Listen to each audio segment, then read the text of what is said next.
Pretty girl. My pretty girl. My Brenda. Good girl. So we get some odd pairings in this chapter, or not necessarily pairings, but some interesting encounters in this chapter. Or flashbacks to some interesting encounters that we've seen before. So I have a new shirt. It is the Looney Tunes gang as the Scooby-Doo gang. So I just thought that was cute and appropriate for this. So, chapter 1099. That was wrong. 1092. I'm an idiot. Tyrant Kuma's rampage through the Holy Land. So, yeah, we'll see how this goes. That doesn't sound good by any stretch of the imagination. Rampage through anywhere doesn't really sound good. So, for the cover page, we actually have Jinbei swimming around through the ocean, and all around him we see all of these different, I believe they're called remora. They're like the fish with like the Velcro or suction cup heads that will like stick themselves to sharks or whales, and then they will like feed off of like the debris that gets thrown off of the animal when it feeds. And these ones are like clinging to Jinbei, which is appropriate because he is a whale shark fishman. And a lot of these things do like to cling to whale sharks as well. So that's what they're doing. So that's just kind of cute there. Also, it's just a callback to the reference that Jinbei is very good with handling fish. So we actually start off this chapter with a very slight flashback to like a day ago, and this is at Marijois, and this is where we are getting kind of the resolution to when Kuma was climbing the red line to get his way up to Marijois. So he has made it there, and we see all of the celestial dragons are shouting and running around, and a bunch of the different, the guards that are there that we see several times. Not the God's Knights, but the other guards that we see roaming around. They're running around trying to stop Kuma and everything, and everybody's just shouting and everything like, oh my god, he's here, someone stop him, and everything like that. And they're just trying to stop him. And Kuma, again, he's not saying anything. He's just more like huffing and puffing, and he will kind of blow at least some people's houses down in a moment because he uses an Ursus shock to just level certain parts of this, and it looks like part of it may have hit Castle Pangea, so that might affect some of the Gorosei stuff. But then again, this stuff is happening concurrently with what's happening on Egghead Island, or within several hours of what happened on Egghead Island. And again, we don't know if it's in response to something that is happening on Egghead Island based on programming that Kuma, as this shell of his former self, that Vegapunk put inside of him, or what, we're not sure. It could be responding to something that happened. We're not 100% sure on that, but he does this Ursus shock, and it at least seems to destroy the bridge that links where Castle Pangea in the forest area is with the rest of where like the rest of the celestial dragons live in Marijois. It seems to have destroyed that bridge, and at the very least leveled a couple of mansions. And that, and depending on how strong said guards are, possibly killed a couple of them, depending on certain circumstances. Hi, Brenda, you're a good girl. And then we cut to where we see that Akainu has arrived.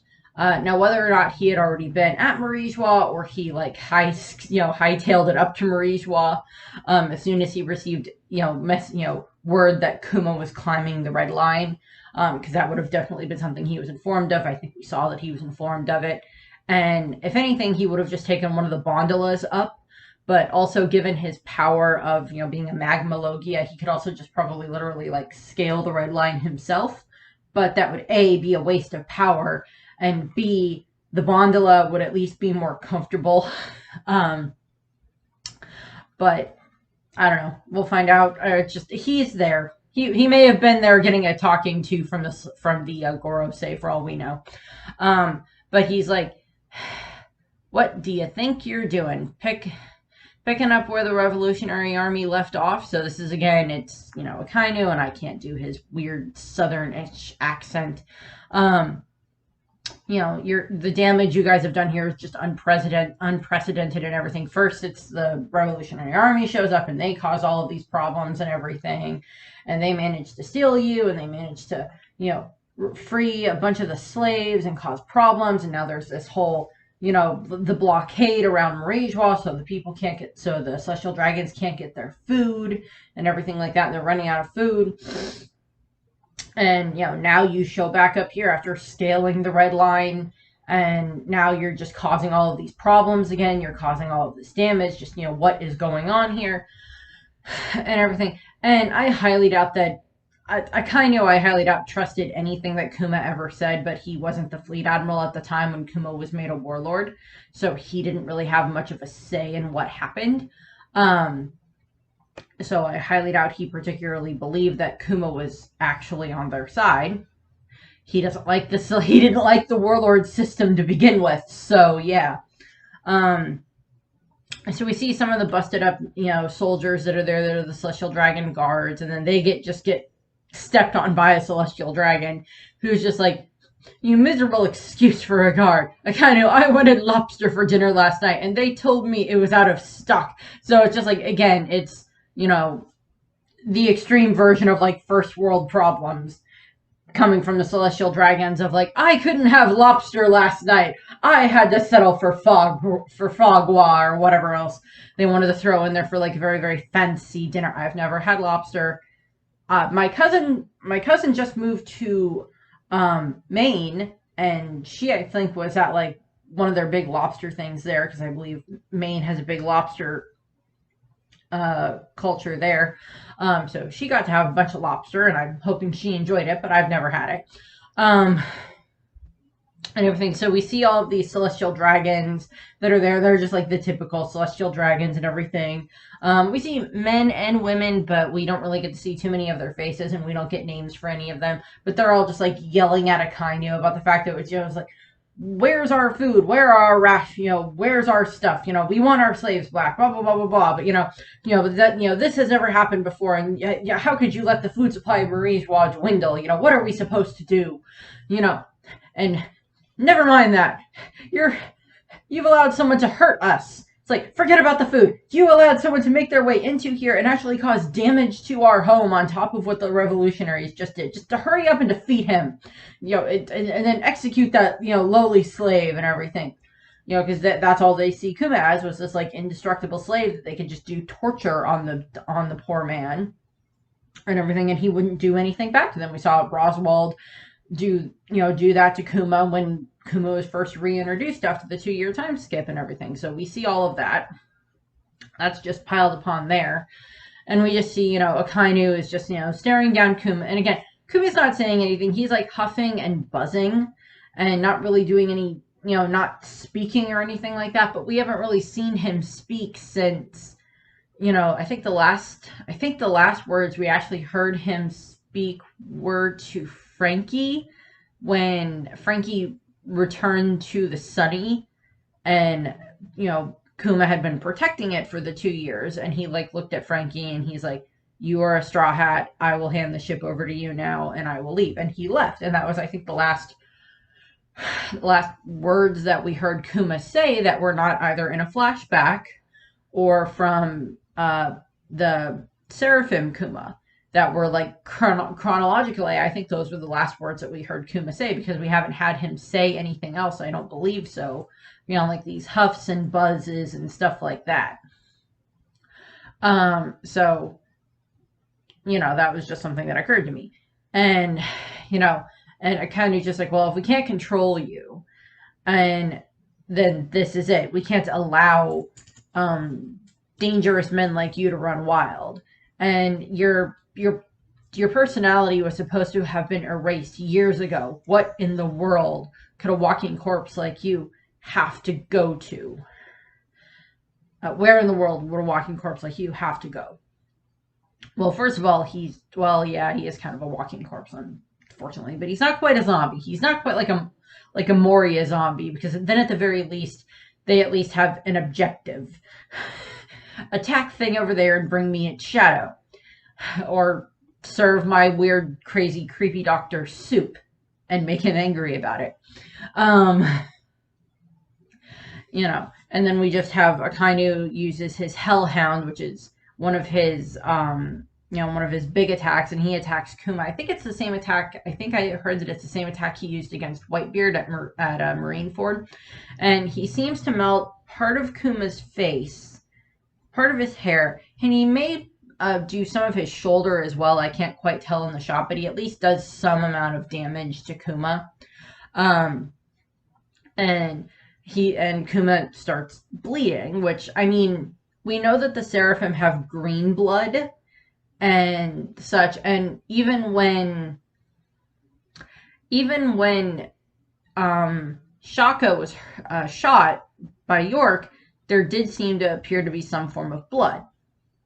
Now, we don't know if it was green blood, because we don't know any indication of the different Vegapunks having any form of the green blood for devil fruit powers, but I would assume that, like, York and Lilith and Shaka, since they all look humanoid, probably had some form of, like, human version of blood inside of them. Kuma is this, he started out as human and then was turned into a cyborg, the same way that Frankie does, because Frankie still bleeds.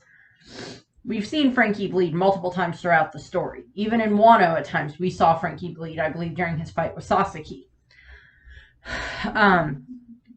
So, like, Cyborg's bleeding is not a surprise.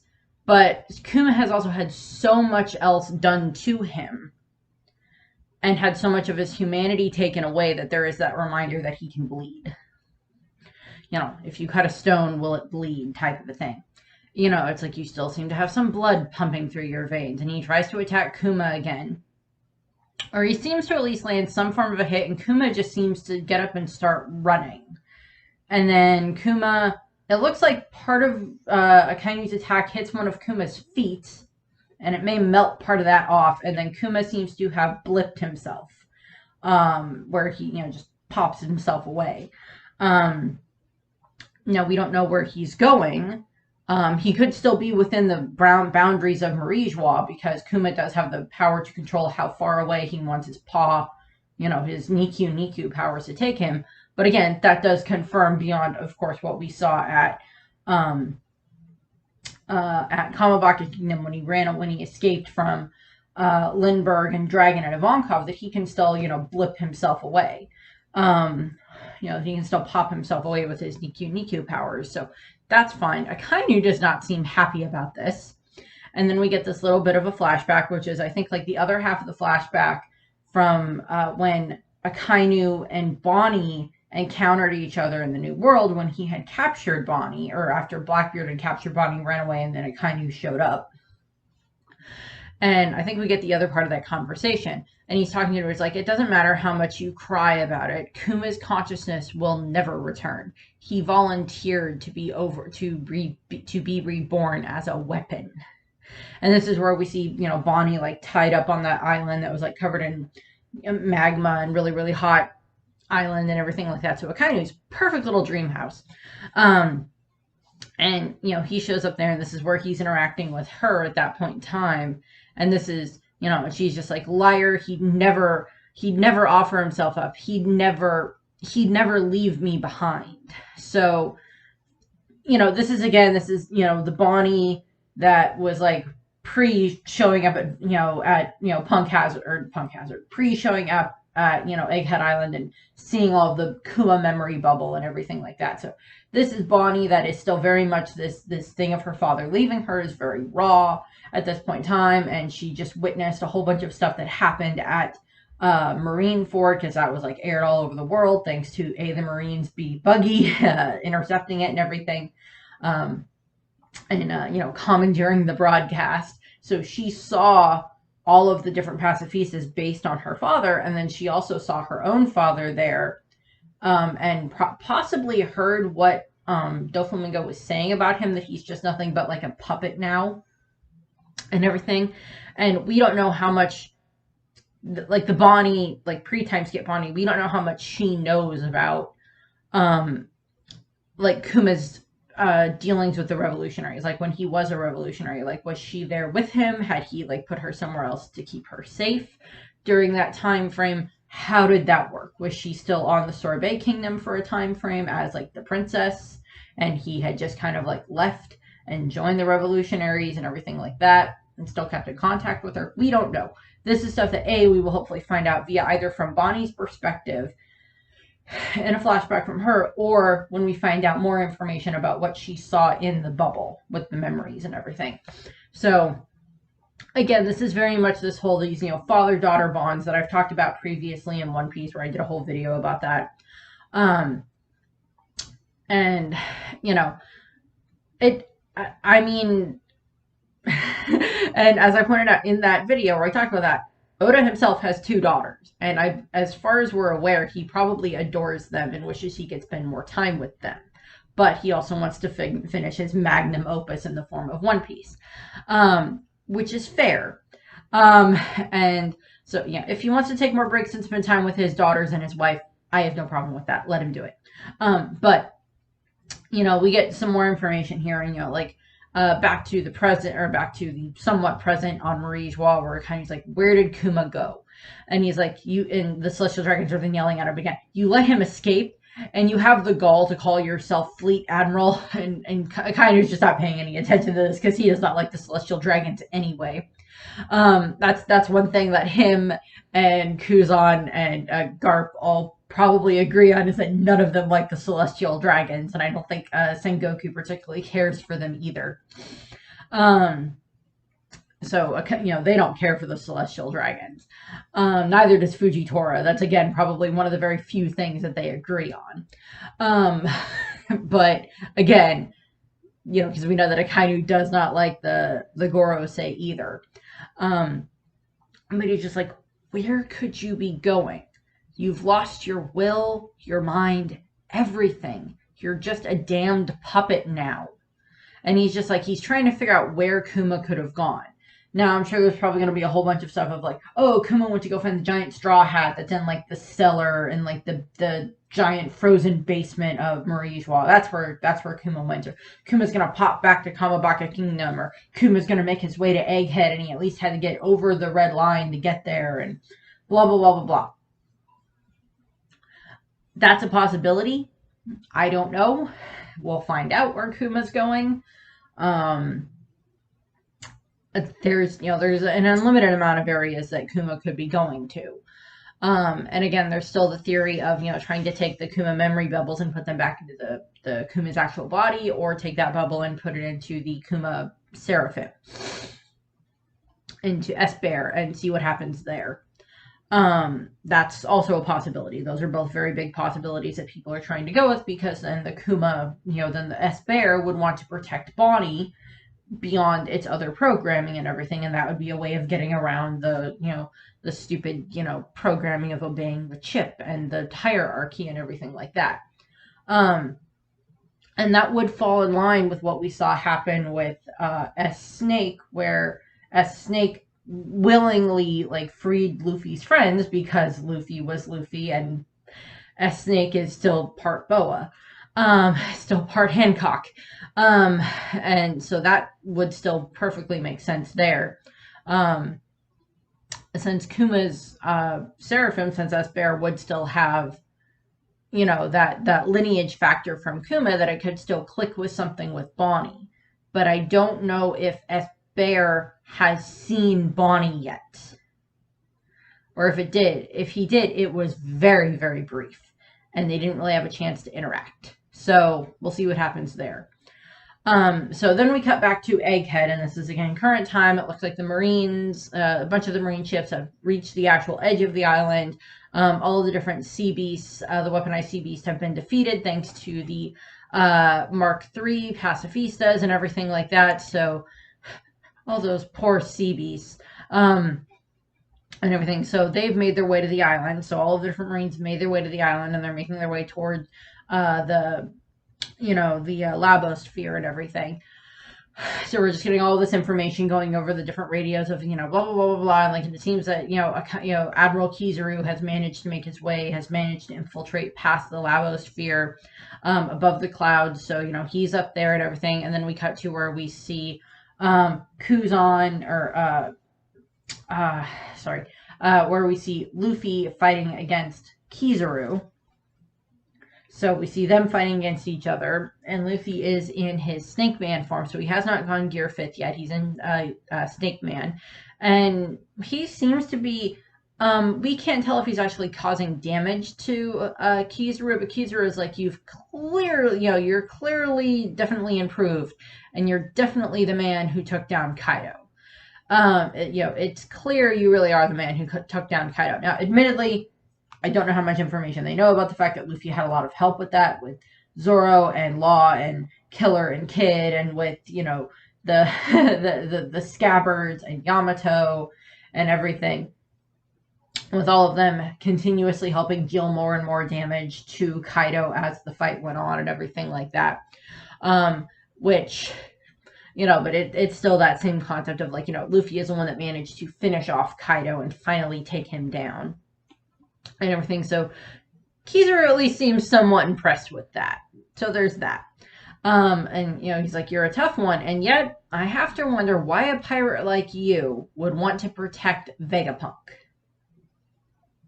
And Luffy's like, right back at you. Why do you want to kill Apple Gramps or whatever? I've seen it's like Old Man Apple is one of the ones I've seen, and then like Apple Gramps is like this one. So it's just like, he's got an apple on his head. That's the way Luffy does nicknames. I mean, if Vegapunk asked him, Luffy might call him Vegapunk, and Luffy knows who Vegapunk is, obviously, because Vegapunk introduced himself to him and everything like that, and he's had lots of people call him Vegapunk at this point in time, so, Luffy's able to figure that out pretty quickly. And so, we see Luffy and Kizaru just fighting off again. Kizaru is using his, regular, his light attacks and everything, and then Kizaru decides to just kind of like, he blips out of existence, or he like, where he does his, fast light travel thing, and he like pops away from the Labosphere and zooms a good chunk of the way out of the island, away from the island, like he is like all the way off the island, like a good distance away from the island, and he pops away. And Luffy's just like, how far away did he fly? and Kizaru is just like, okay, it's not like I want to kill him. I've known Vegapunk for a long time, Now please, don't get in my way. After all, speed is power. And then it's like him shifting into his light form and then just firing himself directly at the island. Which, we know a light year is a very fast thing. And it is kind of the whole concept of like force equals mass times acceleration. So, which is, I believe, also a callback to Albert Einstein, if I'm remembering correctly. Or Isaac Newton. I don't remember. I'm sorry. It's been a long freaking time since I took high school science. Long freaking time. But it's basically the mass times acceleration. And, traveling at the speed of light is going to add a lot of oomph to an attack. And Kizaru is a light Logia, so he may only be able to travel at, the speed of light, or close to the speed of light for a certain distance or for a certain amount of time. And that might be why he doesn't do it all that often. So he's just, firing his way toward Luffy, and he appears and he kicks Luffy. He just does one of his, his kicks. And he hits Luffy, and we see the Vega Force 1 actually looks back, and it was running, still holding the Sunny, and it looks back, and Luffy crashes through the middle of the robot, through through its torso. And we see Kizaru having a slight flashback to Vegapunk, and he's just like, Vega Force 1 is finally finished. The giant robot mankind has always dreamed of. And everything. And like we saw some of the stuff that Vega Force 1 was capable of and everything like that. Not too much, but we saw a little bit of what it could do. A little bit of a letdown now. But Luffy smashes through the torso of it, and it just destroys the torso, and it literally falls. The Sunny is still in its hands. The robot top falls, the legs fall, and Luffy gets shot through the Labosphere, through the laser grid. He gets shot into that. And Frankie is just like, oh no, Luffy! And we see Frankie and Bonnie falling out of the Sunny. And So Vega Force 1 is down. Sunny lands on the island clouds. It's on its side, but it's fine. Um, and then we see Lilith, and she's like, oh, Bonnie, Frankie, run! Vega Force 1 is going to, and then we see the giant explosion in the background, and the three of them do manage to escape. And she was like, and Lilith is just so broken up about this, and she's like, God damn it, Vega Force 1 was our dream robot. God, she's just like so broken up about that. Not that I blame her. And Frankie is just getting angry, and he's like, I am not letting this slide. Is the Sunny all right? And then Bonnie is, I think, like, Straw Hat got blown away. So she's worried about Luffy. Frankie's worried about the ship. Frankie's seen a lot of the abuse his captain can take. And of course, Lilith is, of course, upset about the fact that her Vega Force 1 just got destroyed. All very valid points. And then it's actually, Frankie is yelling at Kizaru. Wait, is it Frankie? Yeah, Frankie calls Kizaru scum, and then Kizaru actually focuses in on Bonnie. And he's like, you've gotten quite a bit taller, Bonnie. Kids these days sure do grow fast. I'm here on orders to eliminate Dr. Vegapunk. And he's like, you have it out for him, right? You have it out for him too, right? Don't get in my way. And we see Bonnie getting very angry here, and then she seems to pick up something. It looks just like one of the random miscellaneous cord things from all of the destruction of the Vega Force 1 and from the rest of the destruction that the Labosphere has been under because of the Seraphim in York and everything. So she picks that up, and she just like attacks Kizaru with it. Now, I think it's been confirmed that Bonnie at least has armament and observation hockey. Given how long she's been in the New World, I would hope she at least has that, but I don't think we've ever actually seen her 100% utilize it. But then again, it's also been proven that like her Devil Fruit has like interesting battle techniques, that how it can be, applied in battle. And she's like, let's just say I realize that the person I should be targeting is someone else. Timely thrust, and she tries to jab Kizaru, which is, I think, the same thing that she tried to, where she jabbed Vegapunk and the jewels popped out of him, where she like hit him with like the pipe or something, and like all the jewels popped out of him, and like he turned into a baby. So she was probably trying to use, the weird wire thing that she found as, this cable thing, and tried to use that to like turn Kizaru into a child, which, well, would be helpful in this situation to at least make him, I don't know, not as strong. He still has all of his powers and all of his knowledge and everything. So, it's like, yeah, and Kizaru still Logia, and Bonnie, if Bonnie does have armor and hockey, and if she tried to use that on the cable thing to like hit him, he just, used his, observation hockey to just dodge that. Just split himself apart and dodge it. Also, he would probably be aware of what her Devil Fruit is, because he's seen her use it before. Also, if he's known her since she was a child, which is where the title for this one came from, because several weeks ago when he fought Sentomaru, I had, Family Feud, and then this one is just like, well, I don't know if they're necessarily family, but they are acquaintances. And I was just like, okay, acquaintances. And I'm like, okay, I typed into the computer, words that mean fighting that starts with the letter A. And just like, altercation, that'll work. Acquaintance altercation, and I had my title chapter. My chapter title for this. The video title. Also, we're now just getting this bigger look at all of these people that have been around Vegapunk and each other at various points of time. So, we have like the Vegapunk bunch, where we have like Vegapunk is kind of the thing that has brought these people together. He's the one that made, Stussy as a clone. He's the one that has, done all of this experimenting on Kuma. Kuma allowed him to do it. Bonnie was there a huge amount, while Kuma was there because, she's his daughter and she was around Vegapunk for that amount of time. And then we have, Kizaru was around Vegapunk a lot because, he had to study the lasers, and he was probably also like Vegapunk's original bodyguard. And then we have Sentomaru, who has now been around Vegapunk, and his loyalty is more toward Vegapunk than it is to Kizaru or the Marines or the world government. And so now we have all of them. And whether or not, Sentomaru was probably on the island a lot because he was Vegapunk's bodyguard. And he's the one that was in charge of the pacifistas for a good chunk of time. And then, Kuma and Bonnie. Sentomaru and Bonnie may have actually spent some time together growing up as kids, depending on certain circumstances of like how that would line up. But we don't know exactly. That might be some stuff we get in flashbacks. But I just wanted to point that out, that there's like this whole setup of just like all of these different people have been around Vegapunk at various points of time, and it is a little bit like the Brady Bunch. So I wanted to point that out because that's what popped into my head. So back to Kizaru and Bonnie fighting. Bonnie tries to attack Kizaru. He dodges, and he's just like, please don't make me hurt you. More old friends than I have.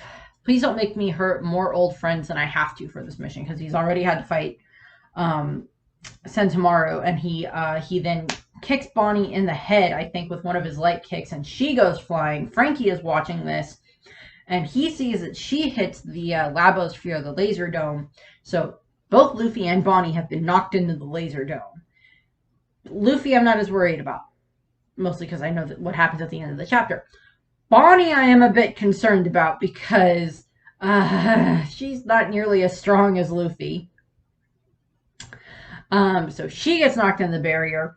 Frankie gets angry about this. He powers up one of his radical beams to fire at Kizaru. Kizaru is just like, I ain't dealing with this, and then bops away. And he's just like, where did he disappear to? Oh no, the Stella's in danger.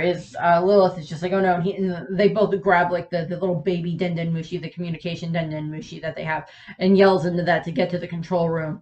And they're just like, control room, answer. And like Usopp answers, and he's like, yeah. And he's just like, everything's okay, Frankie. Everything okay, Frankie? We just heard a huge bang.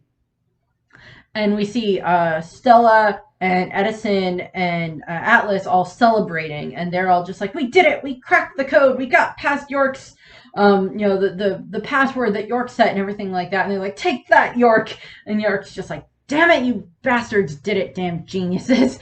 So I was like, yes, you are a Vegapunk, but this is one Vegapunk versus two other Vegapunk satellites and the original Vegapunk trying to hack trying to hack this. I would put more money on the three Vegapunks working together.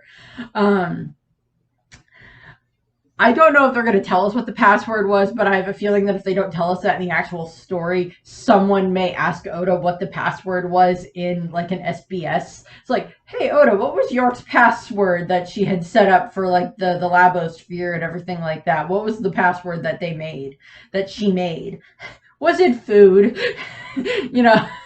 Was it, I want to be, just like the weird version of I want to be a celestial dragon or something like that. That would have been funny. But it's like got numbers in it instead of letters and everything like that. That would have been funny. So then we have Vegapunk shouts to the snail, giving them an update. It's like, Frankie-kun, we were able to disable the barrier. Has the Vegaforce 1 carried your ship to the back of the island?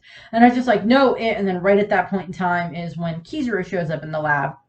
And he's just like, your escape plan has failed, Vegapunk. I'm afraid your dream robot is far out of reach after what I did to it.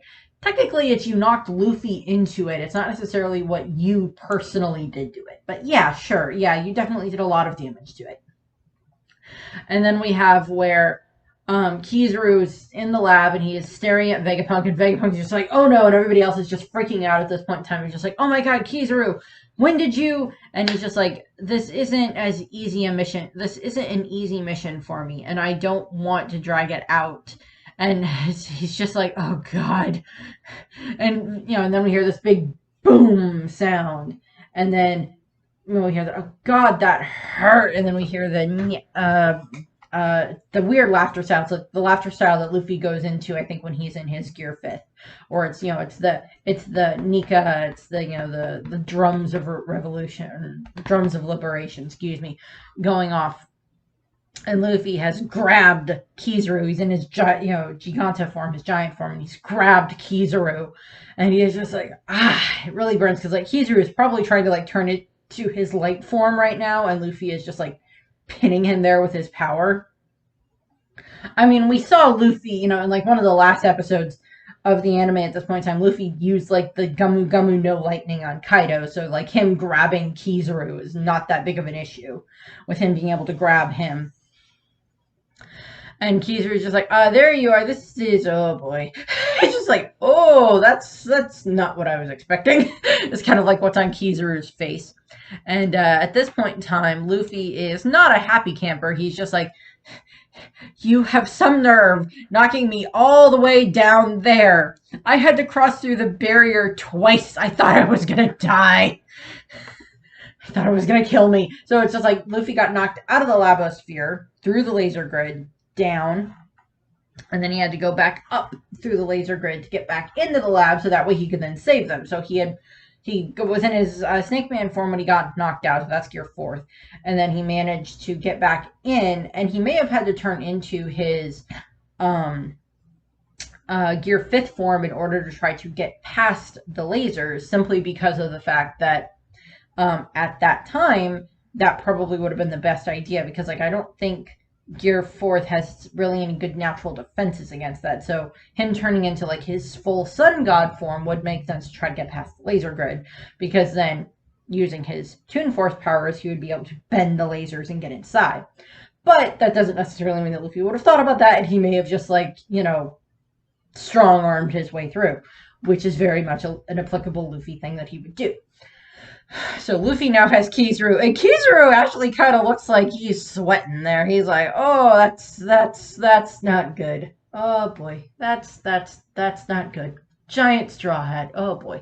The poster told me nothing about this. Her informants did not mention he could turn into a giant. Oh boy. And then we cut down to where there's the ancient robot down in the bowels of like the junkyard in the fabrication sphere where Luffy and Chomper and Bonnie and such all met, and Jinbei all met Vegapunk for the first time. And we hear the drums of liberation going off, and it starts to beep, and it starts to wake up, and its eyes start to glow. And it's like, okay, that's a little bit different. That was not something some of us were expecting. I mean, a lot of people figured it had something to do with Nika. Like, Vegapunk has told us, oh, this is from like the ancient kingdom. This thing is like over, 900 years old. And, based on our research, it's over 900 years old, but we don't know what the power source was. It popped up out of the ocean like 200 years ago, scaled the red line to Marijois, looked like it was going to attack Marijois. And then it just kind of stopped. Its power levels just died. And then it's been sitting, probably not on Egghead itself. It may have been kept in like storage somewhere for a while. Probably not on Marijois, but somewhere else. And then Vegapunk eventually got his hands on it because like the government's like, hey, or the Grocery's like, hey, we've got this giant robot. We might as well give it to Vegapunk. If he can figure out a way to get it working, we can use it. And if anything, the power source that would be used for it might be useful to use for something else, hence the Mother Flame. So, yeah. I don't know what's going to happen next. Luffy has Kizaru pinned. If anything, also in the picture where Luffy pops up through the top of the Labosphere, through the dome that leads into Vegapunk's main lab, which of course was destroyed a while ago, so Luffy getting through it is not a big deal. Also, I want to see I hope we get like an outside shot of like seeing Frankie, Lilith, and Bonnie looking up and seeing Luffy there, but also seeing like the rest of the Marines that are on the island being able to look up and see Luffy being huge up there. We do not see either Kaku or Sanji in this chapter, as far as I can tell. Kaku is probably still off in his bubble, and Sanji may just be keeping an eye on him. We also don't see Stussy, so Sanji might be trying to tend to Stussy, considering this happened very quickly. Lucci and Zoro we don't see at all. They are probably off fighting at the moment. I still put all my money on Zoro in that regard. And Zoro being able to take Lucci down. Because, no offense, Lucci is definitely not stronger than King, and Zoro defeated King when he was already very injured. Got Zoro even more injured, but he still beat King. So, yeah, but we also see Nami, Usopp, and Vegapunk, and I think Atlas. I don't know. I don't think I see Edison there, but we see Luffy's or Nami, Usopp, Vegapunk, and Atlas at the very least with the eyes popping out of their head effect that we've seen so far with Luffy when he goes into his gear fifth, and the others see him in that form, particularly when he's in his giant form. So we see that, and I don't know what's gonna happen. It's like Luffy has Kizaru grabbed. And I don't know. I mean, if anything, they could try to put Kizaru in a bubble, but that would also somehow put Luffy in a bubble with his hand in the bubble to hold Kizaru down. So that probably wouldn't work. If Luffy can hold him long enough for them to grab some Sea Prism Stone handcuffs, that would work. And that would definitely pin Kizaru down long enough. I mean, they have cuffs there on York, but I don't know if York has the Sea Prism Stone cuffs on her or not. Because even if she did have a Sea Prism Stone cuff on her, the brain fruit doesn't really, the Nomi doesn't really have a whole lot of like battle applications at the moment. I mean, like,